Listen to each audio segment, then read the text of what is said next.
Hello everyone, I'm Amrita from Spinner Story, and today I'm going to be telling you some very interesting stories about Vaisakhi, New Year celebrations all over our country. There's even a story about the Ganga, there's a story about the Buddha, and a blindfolding ritual story. So to start with, the festival of Baisakhi is actually celebrated pretty much in the entire country. It has different names. I'll come to that later. But in the north of India, it's called Vaisakhi, and in particular in Punjab, it's called Baisakhi. Now, where does the word Baisakhi come from?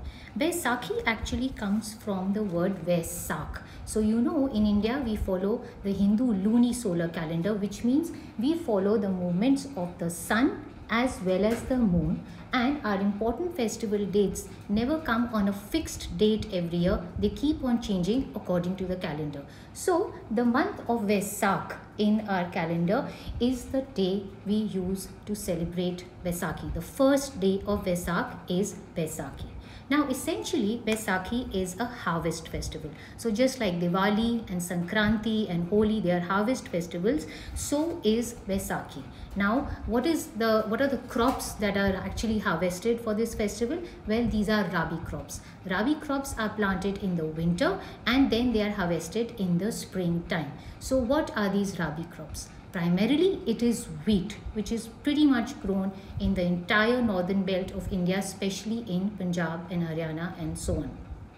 The other Rabi crops are things like pulses. We have even vegetables like peas and broccoli. We have things like barley and oats, and of course mustard and oil seeds. So it's pretty much India as a country, apart from the cities where people have different occupations and professions, the large part of our country still practices agriculture, and the predominant occupation is farmers. So the first story I want to tell you is about Punjab. Now, pretty much I told you it's a festival that is celebrated in the whole of North India. It's an ancient festival. It's been coming on from ages and ages. It's to do with harvesting, and also, where people are, rejoicing after having worked so hard for the harvest. There is time for song and dance and enjoyment. And there's also a thanksgiving for the great crop that they've had, and to pray for a coming future year to have a brilliant crop as well. Now in Punjab, it is very, very important, the day of Baisakhi, for the Sikh religion. And why is that? It's because on this day in 1699 on Baisakhi, the Khalsa Panth was founded. So the Sikh religion got a formal foundation with the establishment of the Khalsa Panth. Now, what is the Khalsa Panth? The word Khalsa actually is an Arabic word. It comes from Khalas in Arabic, which means pure. And Panth is another word for order. So it's called the Order of the Pure, which is an order of people who are pure of heart and they are ready to serve humanity with love and with devotion. So in 1699 on Baisakhi, people had congregated together. The harvest was just over, and Guru Gobind Rai was addressing this entire congregation. He was the 10th Guru.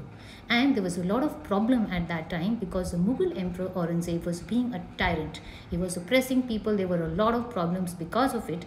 And in this congregation, the Guru asked for 5 people to come forward who would be martyrs, who would be ready to lay down their lives for helping all these people who were oppressed. So when these 5 people came forth, he took them inside a tent, and in the tent there was a bowl of water, and this water was no ordinary water. In this bowl, what did he do? He put sugar in this bowl and he stirred it with a double-edged dagger. And after stirring it, he said that this water was Amrit. It was like holy nectar, and he gave it to each one of these 5 men. So they were the first 5 Khalsas. In a way, he baptized them with this water, and because they were the first 5 and there were 5 of them, 5 in Hindi is Panch, and in Punjabi it's Sponge, which is why they were called Panj Pyare. The word Pyara or Pyare actually means the beloved. So these first 5 Khalsas were called the Panj Pyare, the 5 beloved.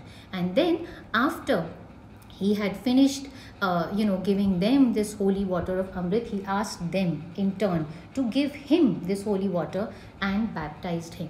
And his name went from being Guru Gobind Rai to Guru Gobind Singh. And if you hear in the Sikh community, you know, there is a title of Singh which is attached to men and a title of Kaur that is attached to women at the end of their names. It's this tradition of doing that actually comes from that day. So the Khalsa Panth was formed. It was essentially a warrior army. So the Khalsas were trained in the martial arts. A lot of families gave up their children to join this faith, the Khalsa Panth, and they were a warrior army that was formed to save all these people that were being tyrannized by Aurangzeb. And the other thing is that they all had their 5 very visible symbols of faith, so they could be identified from far away that this gentleman there is a Khalsa. He's fighting for all of us. They had, one of the instances I'll give you is long hair that Sikhs have, and they wear a turban to cover it. So this whole, tradition also comes pretty much from that day. And another place where you will see the Panch Pyaras in normal times, right? So there is this tradition of Nagar Kirtans in the Sikh community on important dates, anniversaries of the birth and the death sometimes of the Gurus. They have Nagar Kirtans, which are these processions that are carried out on the streets where there's hymns and there's Kirtan going on. And then they always have, you know, the Guru Granth Sahib in these palkis or trucks. They are beautifully decked, and right in the front you will see the Panch Pyaras. They pretty much lead there are 5 volunteers. They pretty much lead the entire procession. Now here I wanted to also tell you that a lot of people believe that it was actually on the day the Khalsa Panth was formed that also the Guru Granth Sahib became the eternal Guru of the Sikhs. Well, that's not true. It was actually in 1708 that Guru Gobind Singh, he made this declaration that the Adi Granth, which was a compilation of all the work of all the Gurus, was going to officially become the 11th and the eventual Guru, the eternal Guru, because after him, he said, there will be no living Guru. The Guru for the entire Sikh community will be the Guru Granth Sahib. What is very interesting is I found this very nice picture from Canada, and there is this procession that is being led by Panch Pyaris. So these are girls, and why I wanted to show you this is that in the Sikh religion there is an equality between men and women, which is why you see that these women are also participating in this procession and leading it, in fact. Now, nothing in Punjab happens without song and dance. So what do the men do? They do the bhangra. So if you see the bhangra, it's like very festive. If you see here this picture, it's happening in the middle of a newly harvested field, and the men do this it's a very gusty and a lot of movement happening in this dance, and the women have their own dance which is called the Gitta. And here I wanted to point out some of these musical instruments that are used in Punjab for this song and dance. So this here is called the tumbi. This is called the chimta. This one here is actually like an accordion. It's like an accordion that goes like this.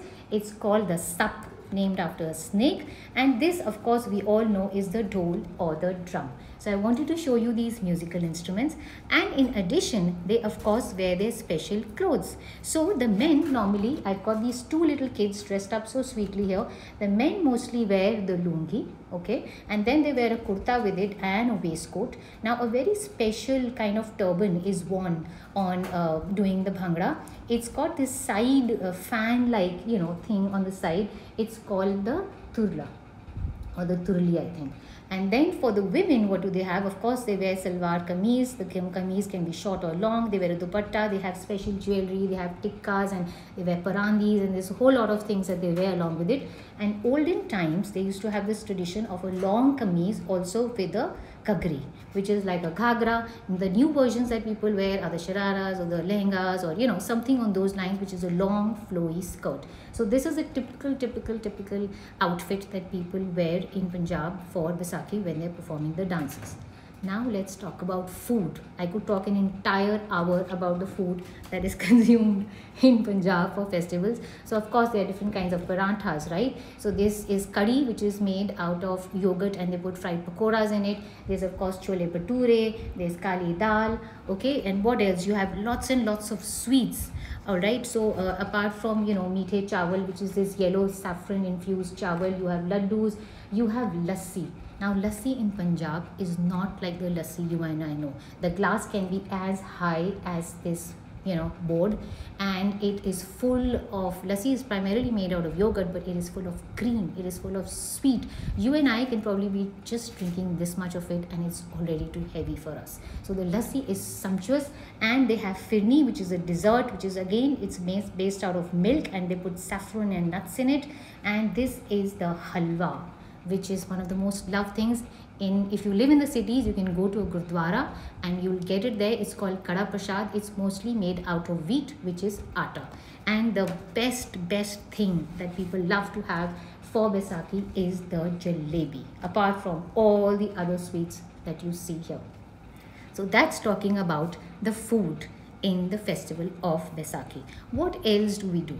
So there is this tradition of community langars. Langars is where anybody can come and eat. So mostly you will see these langars at the gurdwaras. You will also see on the streets sometimes people keep this a lot of food there, and they're literally distributing it to the community. So this concept of langar actually comes from a long time ago. So a lot of people, what do? People actually sit in a line on the floor, which is called a pangat, and then there are people who are serving them the food. Now if you see this picture is actually from the Mughal times, where they say that even the emperor would come and sit down in the pangat, form the pangat with the rest of the people. So it wasn't literally an equalizer, and it still is. So it's not like you're a VIP, you're going to get a special pangat. Everybody sits and eats together. It doesn't matter what caste you belong to, it doesn't matter what religion you belong to. It's open for all. It doesn't matter whether you're a woman or a man. Everybody sits and eats together. So I wanted to highlight that. So who makes this langar that is eaten, right? So this langar, nobody is hired to cook it.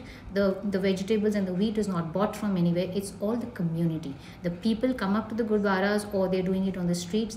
They cook the food themselves. They buy everything themselves, and the entire community gets together to feed. So here you will see these big kitchens where the chapatis are being made, the vegetables are being made, the sabzis are making. Look at the size of this utensil. So this is all done by the community for everybody. Another really nice tradition is that small children from a very young age are encouraged to learn how to serve in the langars. And this is because one of the basic tenets of the Sikh religion is to serve humanity, and what better way than to feed people. Now another really nice tradition in Punjab, and not just in Punjab, it's pretty much all over North India, is melas of fairs. So the fair of Gurdaspur is supposed to be famous. There are some other fairs in Punjab as well, which are very famous. And of course, in pre-partition India, there used to be fairs in Lahore and around there. And in fact, there is even now, there are certain gurdwaras in Pakistan which are very important to the Sikh community. So Baisakhi is very big over there as well. And in other parts of India, we have different fairs around this time. In fact, the Kumbh Mela is going on right now in the month of April this year.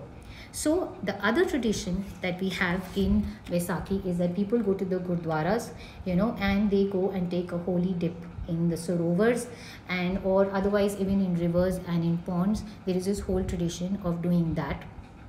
And speaking of holy dips, there is a very interesting story that I wanted to share with you.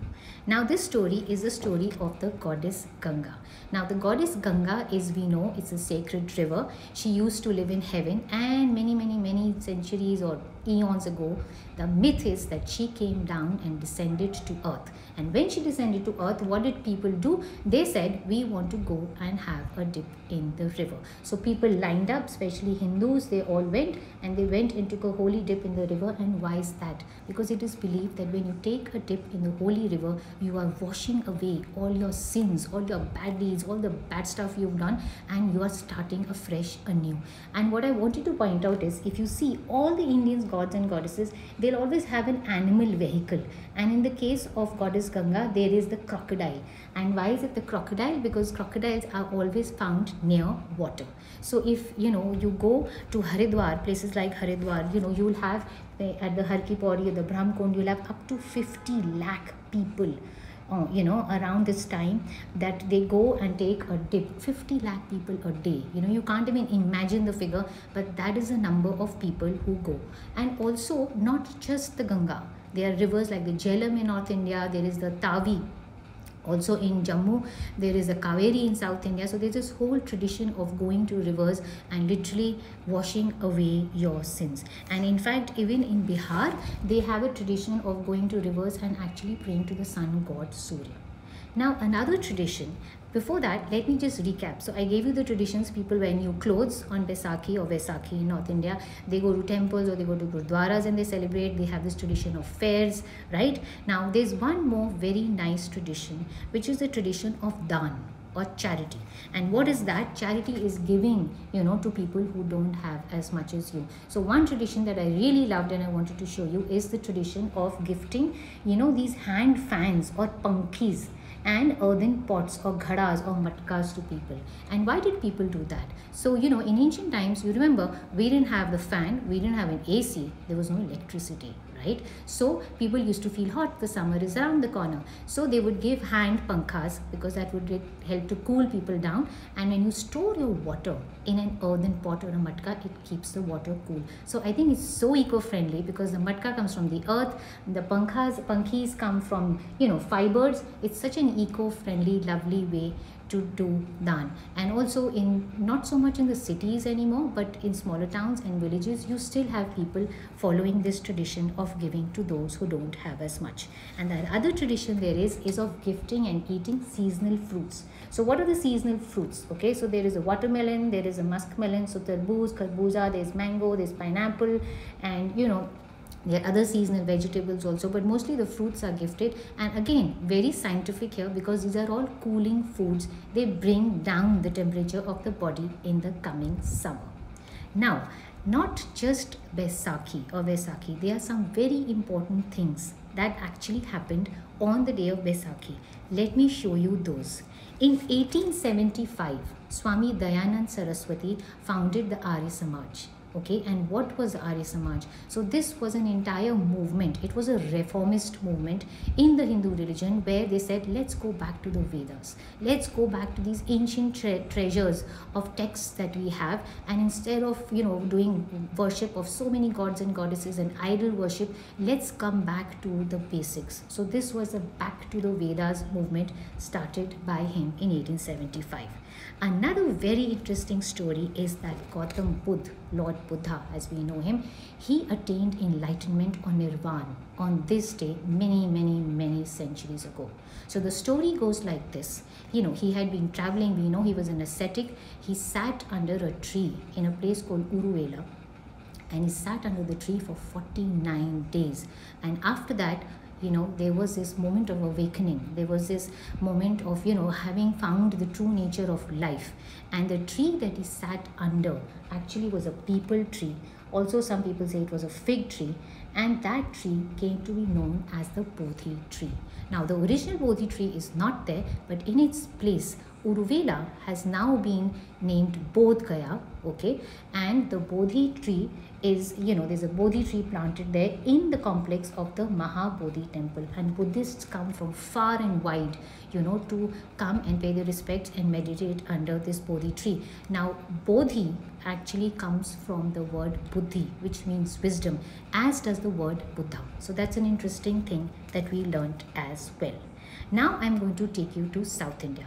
Now South India doesn't have celebration to the level that North India has. There's no song and dance, a lot of hullabaloo. It's very simple, it's very solemn, it's very family oriented and prayer oriented. So of course they get new clothes just like North Indians, they go to the temples like North Indians, and they have some very sweet rituals that I wanted to show to you. So we have Gudi Padwa in Maharashtra, which happens before Baisakhi. We even have in parts of Karnataka, there is this Ugadi that is celebrated. In Kerala, I wanted to show you is the festival of Vishu. Now, Vishu actually comes from the word Vishnu, who is the god of time. So they worship Lord Vishnu and an incarnation of him, Lord Krishna. Here's this little baby dressed up as Krishna, and they celebrate it in a big way in Kerala. Now, the interesting thing is that they make this very beautiful arrangement of a thali, okay? And in the thali, what do they have? They have, like, kathal, which is jackfruit, they have watermelon, they have pineapple, they have this golden shower or Indian laburnum. These flowers are all over India at this time of the year, and they decorate with coconut, with mirrors, with money. Each has a very specific symbolism, and this beautiful arrangement is kept in front of the Lord Krishna's murti in the house. And early morning, crack of dawn, the oldest lady of the house, she wakes up, she lights this lamp at the feet of Lord Krishna where this arrangement is called, and seeing this arrangement is considered to be a very, very lucky thing. It's called a lucky sight. If I translate it in Malayalam, it's the Vishu Kani. Okay, so they believe that this is the first day of the Malayalam solar year, so it's literally like a new year for them, and they come one by one. They get the kids to come to sit here. They blindfold them, or they keep their hands, the palms on top of their eyes, and then when they would move the hands, the first thing the child sees is this lucky arrangement of Vishukani, which is supposed to be very auspicious and bring you a lot of luck, and a lot of kids get money on this day, especially because it's a festival. In Tamil Nadu, this festival is called Puthandu, and apart from arranging seasonal fruits on trays and again temples and new clothes, they also make these beautiful columns. So in North India we call it rangoli, in South it's called a kolam. These are made beautifully. Look at this little girl making a kolam. Kids learn at a young age to start making the kolam with the family. They clean their houses, the courtyards is all cleaned up, and they make these lovely kolams. Here is another beautiful one with broken rice, different colored rice, which is made there.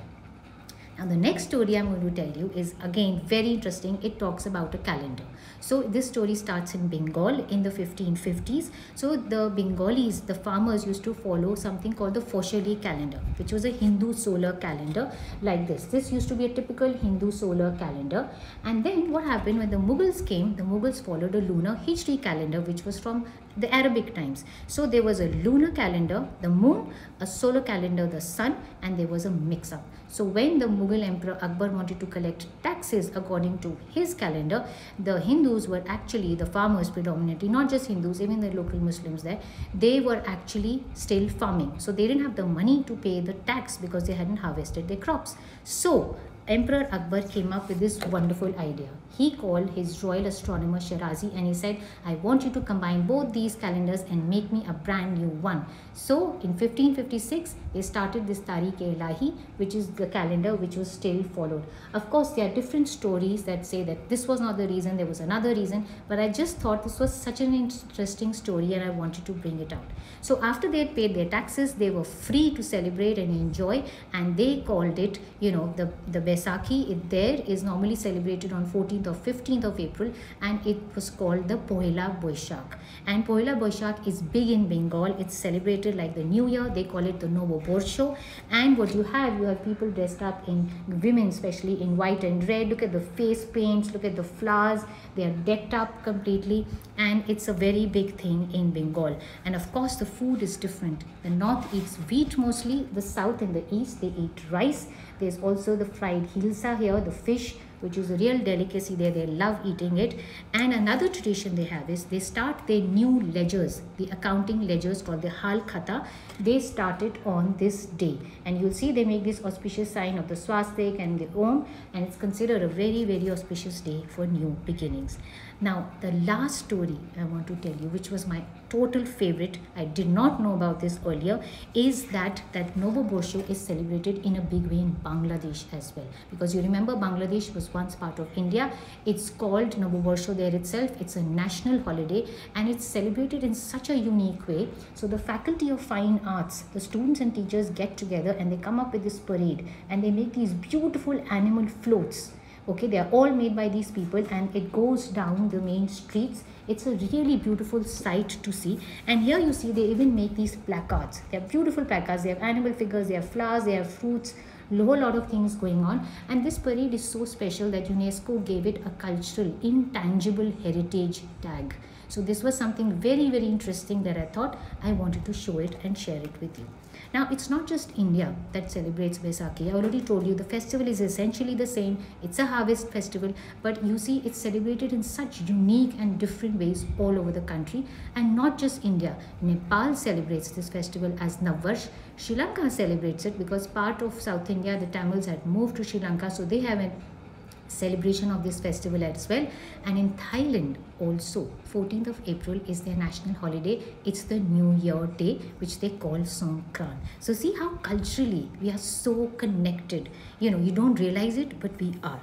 So I hope you enjoyed today's stories. I'm Amrita. For those of you who don't know, I am Spinner's Story. So I am on Facebook. I am also on YouTube now. And watch out for my logo. It's a red and white logo and it has a spinning wheel because I'm spinning stories all the time. And I'm also on Instagram as spinnerstory.amrita. So if you like what you see, do follow me, do subscribe, and do let me know how you like my stories. In fact, I've put up this entire series of Indian festival stories recently on my YouTube channel. So do watch out. I hope to see you again soon. It was lovely preparing these stories for you. Bye bye.